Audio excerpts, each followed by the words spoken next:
So hello everyone.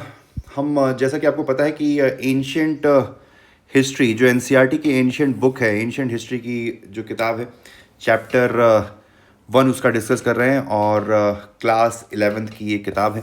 ठीक है। और इस चैप्टर का नाम है importance of ancient Indian history. तो this is Shubham and you are watching I social.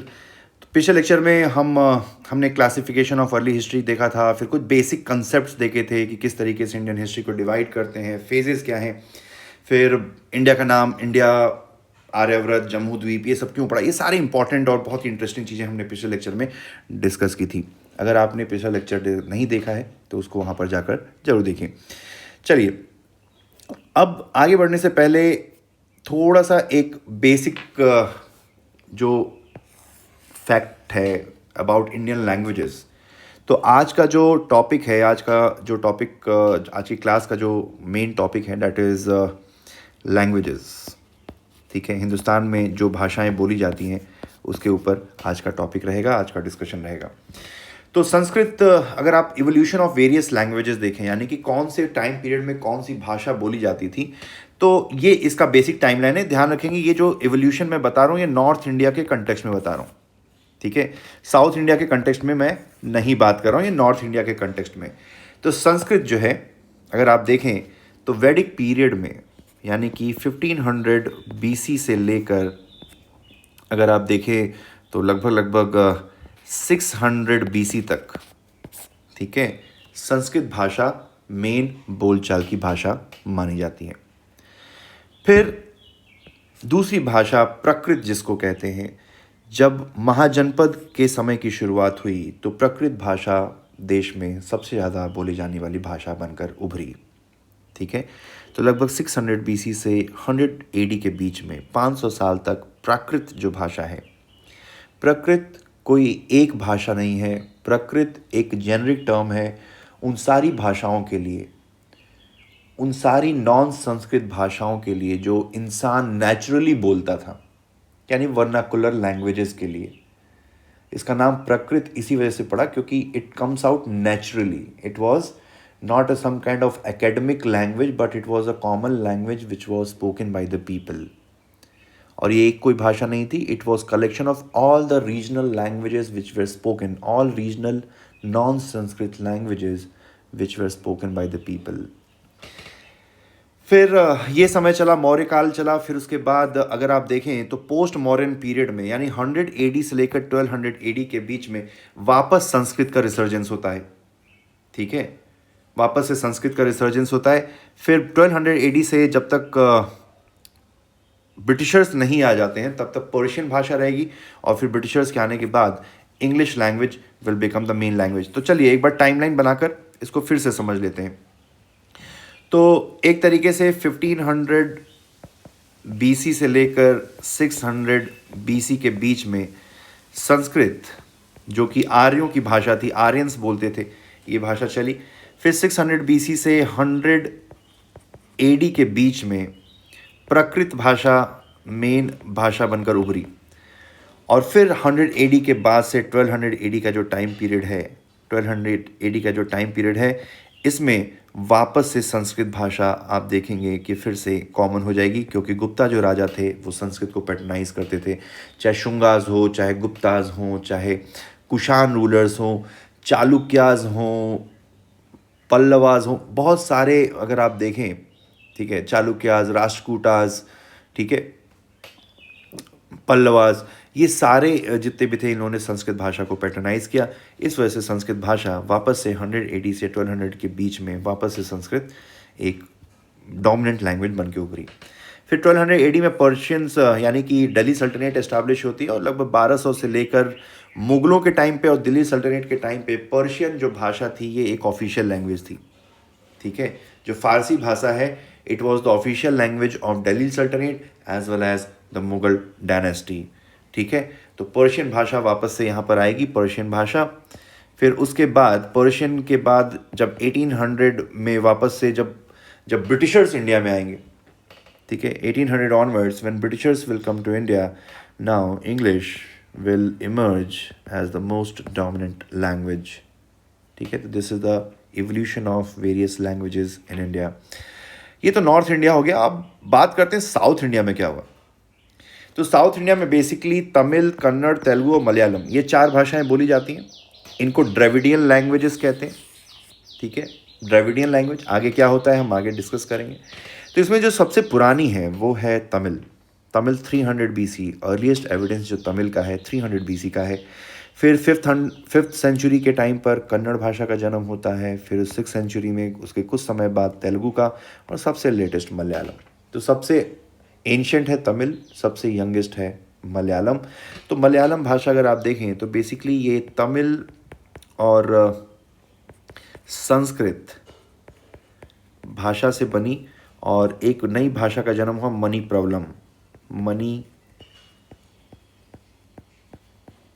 Problem. बाद में यही मनी प्रॉब्लम भाषा एक इंडिपेंडेंट लैंग्वेज के रूप में इवॉल्व हुई, ठीक है। तो ये ध्यान रखेंगे, सबसे जो यंगेस्ट है उसमें मलयालम भाषा है। अब देखा जाए मेजर फैमिलीज ऑफ लैंग्वेजेस जो कि देश में बोली जाती हैं, तो देखो 4 फैमिलीज हैं। एक है इंडो आर्यन, ठीक है, इंडो आर्यन, ये भाषा बोली जाती है। दूसरी है आपकी द्रविडियन लैंग्वेज फैमिली। तीसरी है ऑस्ट्रो एशियाटिक फैमिली। और चौथी है टिबेटन बर्मीज। तो ये 4 family of languages, these 4 family of languages they are spoken in India, ठीक है। इनको हम हिंदुस्तान में बात करते हैं। तो सबसे पहले देखते हैं इंडो आर्यन भाषा।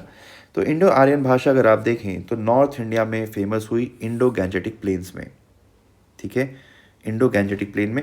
एक बार एक काम करते हैं, इनको थोड़ा मैं बना के भी बता देता हूँ, ठीक है, किस एरिया में कौन सा, एक ओवरव्यू बता देता हूँ, फिर then will take up the discussion, ठीक है, विल टेक अप द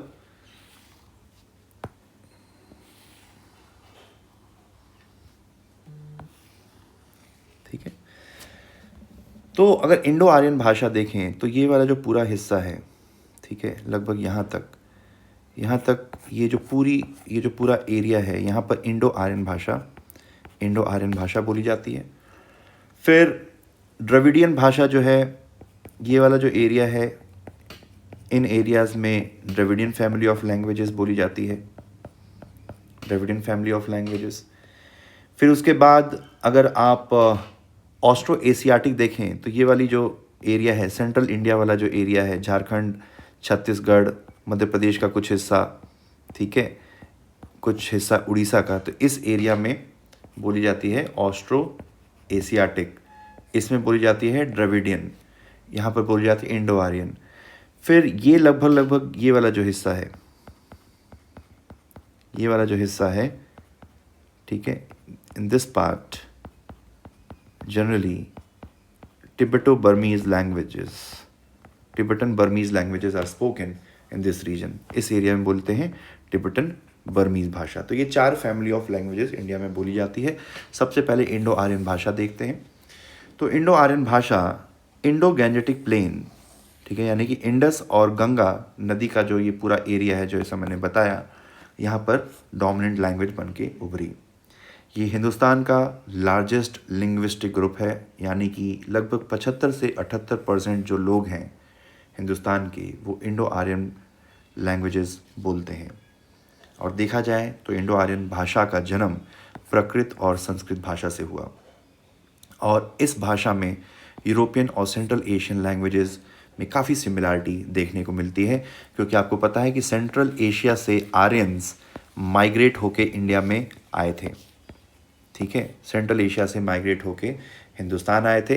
तो जाहिर सी बात है कि इस भाषा की सिमिलरिटी आपको सेंट्रल एशिया और यूरोपियन भाषाओं में मिलेगी, जैसे माँ, मदर, मॉम, ठीक है, माउस, मूस यानी कि चूहा संस्कृत में बोलते हैं, माउस यानी कि चूहा जो कि इंग्लिश में बोली जाती है। तो ऐसे बहुत सारे शब्द हैं जिसमें काफ़ी आपको सिमिलरिटी देखने को मिलेगी। फिर अगर इंडो आर्यन जो फैमिली है उसमें कौन कौन सी मेजर लैंग्वेजेस आती हैं, हिंदी, बंगाली, मराठी, गुजराती, पंजाबी, असमीज़, उड़िया, उर्दू, कोंकणी, सिंधी, ये सारी जो भाषाएं हैं, ठीक है, ये सारी जो भाषाएं हैं ये इंडो आर्यन फैमिली की भाषाएं हैं। तो आप देख सकते हैं लगभग लगभग नॉर्थ इंडिया के पूरे क्षेत्र में ये भाषा बोली जाती है। अगली जो फैमिली है वो द्रविडियन फैमिली है, जो कि माना जाता है कि जो इंडिजिनस लोग थे इंडियन सब कॉन्टिनेंट के, वो ये भाषा बोलते थे। साउथ इंडिया में ये भाषा बोली जाती है।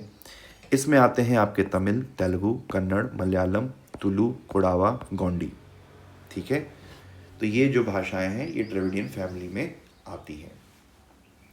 लगभग हिंदुस्तान के 20 से 22% जो लोग हैं ये इस भाषा को बोलते हैं, यानी कि इंडो आर्यन भाषा के बाद द्रविडियन भाषा सबसे डोमिनेंट, सबसे पॉपुलर भाषा, language of family of languages मानी जाती है, ठीक है। फिर तीसरा है ऑस्ट्रो एशियाटिक। तो देखा जाए तो इस भाषा का जन्म जो है साउथ ईस्ट एशिया में होता है और ये इंडिया के central India, north east India और में बोली जाती है। मेजर जो भाषाएं हैं जो ऑस्ट्रो एशियाटिक में आती हैं वो संथाली, मुंडा, हो, खासी, जुआंग, ठीक है। संथली, मुंडा, हो, खासी, जुआंग। तो अगर आप देखोगे तो सेंट्रल एशिया वाले इस रीजन में और प्लस ये नॉर्थ ईस्ट में कुछ पार्ट में आपको ऑस्ट्रो एशियाटिक भाषा, क्योंकि खासी जो भाषा है वो नॉर्थ ईस्ट का है, ठीक है। हो जो भाषा ये भी नॉर्थ ईस्ट के, तो यहाँ पर आपको ये ऑस्ट्रो एशियाटिक भाषा देखने को मिलेगी। तो मेन एरियाज हैं आपके झारखंड, उड़ीसा, छत्तीसगढ़, वेस्ट बंगाल और मेघालय। जो खासी भाषा है मेघालय में बोली जाती है, खासी करके एक ट्राइब है। तो ये ध्यान रखेंगे जो खासी भाषा है वो ऑस्ट्रो एशियाटिक भाषा है, न कि टिबेटो बर्मन। लगभग 1 से 1.5% हिंदुस्तान के लोग ऑस्ट्रो एशियाटिक का लैंग्वेज फैमिली, ठीक है, फैमिली ऑफ लैंग्वेजेस से बिलोंग करते हैं।